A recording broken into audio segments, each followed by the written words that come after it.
আর এমন এলাকায় বিয়ে হলাম, একটা দোকান পাড়েও বিরাস পাইলাম না। শেষকালে আমার খুব না ডাল দিয়েই দাঁতটি মাজা লাগবে আছে। আরে মালিঙ্গের বাপ না?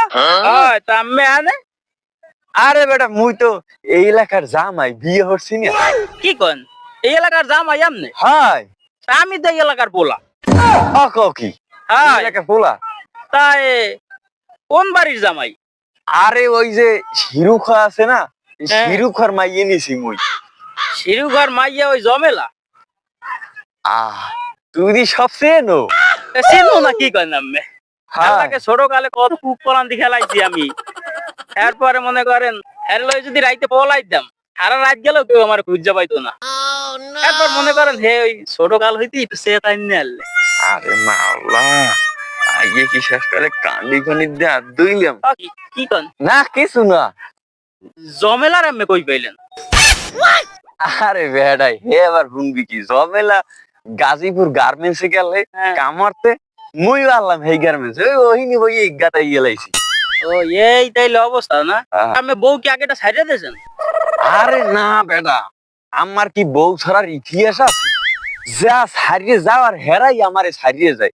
হ্যাঁ ছাড়া আমার আবার, তুমি জানো না যে এই বাংলাদেশে 64টা জেলায় আমার 64টা বউ আছে। হ্যার পর নাম না জানা যে কত বউ আছে, হ্যার কি ঠিক আছে বেটা? ও চিন্তা করিয়ে লাভ নাই, সামনের দিকে কি হইবে এখন সেই চিন্তা করতে হইবে। এ বেটা মোর এই কুকর্মের কথা কিন্তু দাদে ওই জমেলা জানে না, তুই আবার এগুলো ফাঁস করিয়ে দিস না। না না আমি পাইছেন কই, তাহলে আমি সংসারে মুরার গু লাগবে না। আচ্ছা তাহলে মোতা ভাই আমি যান। হ্যাঁ ঠিক আছে মুই গেলাম। হ্যাঁ ওরে সুবহানাল্লাহ, আমার কপালটা এত খারাপ কইছি এই মুখ পুরো বেটার এসে তুমি তো ডাক্তার দেখাও।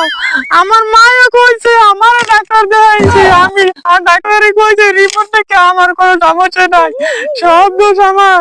ঘরে শান্তি নাই, আজ লাগিয়েছি একটু পার্কে ঘুরতে, এ জায়গায় আমার লাগে ঝগড়া বাজায়, মুখ পুরো বেটার লাগে কোনো আনে যায় শান্তি নাই। আজকে সব দোষ মধ্যে মালিঙ্গার বাপ না? এত বছর পর আসলি কই? এত বছর পর কই ওদের চিন্তি করো না, বন্ধুরে বন্ধু এত বলি ভুলে গেলি। কি হয়েছে ঝগড়া করো বা? কি লই ঝগড়া বাজে? আরে বেটা কি খুব ঘরের কথা বাইরে করা ঠিক না, তারপর তুই বন্ধু মানুষ তোরে কোয়া যায় কই ফোন।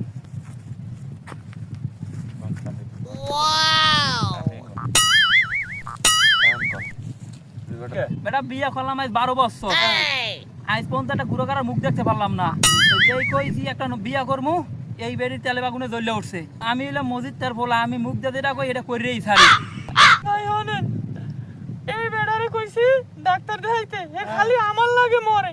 আমার মা আমার নিয়ে ডাক্তার দেখাইছে, ডাক্তারের রিপোর্ট দিয়েছে, কইছে যে আমার কোনো সমস্যা নাই, সব সমস্যা হইছে সব সমস্যা খালি আমার। হ্যাঁ ওরে না, এখন আইছি একটু পার্কে ঘুরতে লই যাইছে ভাই, ঘরে তো শান্তি নাই। আজ পার্কে আইছি এই জায়গায় আমার লাগে হেগে লইয়া বাজাইছে ভাই, আমার জীবন শেষ। থামেন তাই আমি যে আগে একবার আপেলের না আনলেন যে উগাই একবার রসুনের না হয়ে গেছে। ভাবি কি অবস্থা? এই সুখী আমার আসেনি, আমার কপালে, আমার কপালটাই পোড়া। ও তাই জয়নাল ভাই ওই আমার খোঁজে একটা ভালো কবিরাজ আছে বুঝছেন? কমে হ্যাঁ পুরাগারা একটা না দুইটা দিলে দুইটাই যেতে পারবে। না আমার দুইটা লাগবে না, আমার একটা দিলেই হইবে। এই উপকারটা একটু কর তাইলে আমারে। কোন জায়গায় যাইতে হবে তাই? যাইতে হবে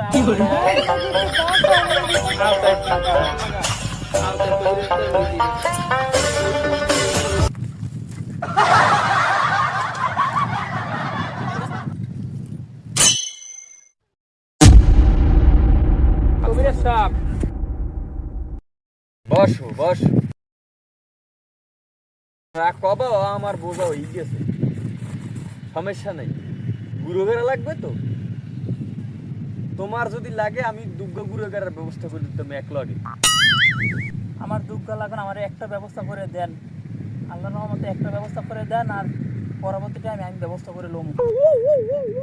ওটা সমস্যা নাই, কিন্তু কথা হইলে যে তাদের টাকা কিন্তু লাগবে 50-50-এর নিচে আমি এবারে কাম করি না। টাকার সমস্যা নাই, টাকা 50 দেওয়া যাইবে, 50 হলে বেশি লাগলে বেশি দেওয়া যাইবে। আমার বউর একটা বাচ্চা হওয়ার ব্যবস্থা করে দেন। ঠিক আছে, তুমি টেনশন করিও না, তোমার বউর বাচ্চা হইবে, আমি ওটা ব্যবস্থা করে দিব। আল্লাহর অশেষ রহমতে মুই শিওর তোমার তোমার তো না, তোমার বউ মাইপোলা হইবে। এই যে কাগজটা দেখতে পাইতেছো, এটারে কিন্তু সাধারণ কাগজ মনে করা যাইবে না।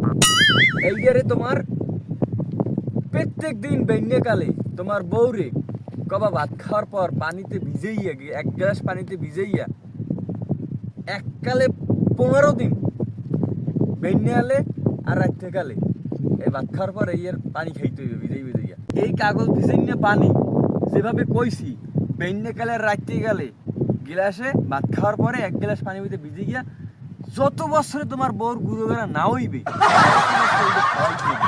আর এই যে দেখতে পাইতে আছো, এই যে বিশেষ বিশেষ যে তাবিজটা, এই যে দেখতে পারছো, এটা কিন্তু যেন তেন তাবিজ না। এই তাবিজটা তোমার বউর ঠ্যাঙ্গে গিডেই রাখতে হইবে, ঠ্যাঙ্গে গিডেই রাখবা, হেলেই দেখবা যে অল্পতেই কিন্তু একটা সুফল পাবা। কোনোভাবেই যেন এই তাবিজ খুললে পড়িয়ে না যায়, হেলে কিন্তু বাবা আমার দোষ দিতে পারবা না। ঠিক আছে, এই নাও তোমার তাবিজ। আরো একটা কথা আছে, যত বছর তোমার বউর গুরুগারা না হইবে অত বছর বেন্যে খালে তোমার বউরে এক গ্লাস মূলর জুস খাওয়াইতে হবে কিরপিনে। এটা হইলে বউর প্যাডে যে গুরুগারা আইবে, এই পুষ্টিগুণ সম্পূর্ণ একটা বিষয় আছে না, এই মূলর জুস খাওয়াইলেই তোমার বউর যে বাচ্চা কাচ্চা হইবে এটা একটা পুষ্টিগুণ সম্মত হইবে, এটা মোটা তাজা হইবে আর কি, কেনা কাতরা হইবে না। ঠিক আছে, এইটা মনে রাখবো। যাও অবশ্য দোয়া করে দিলাম।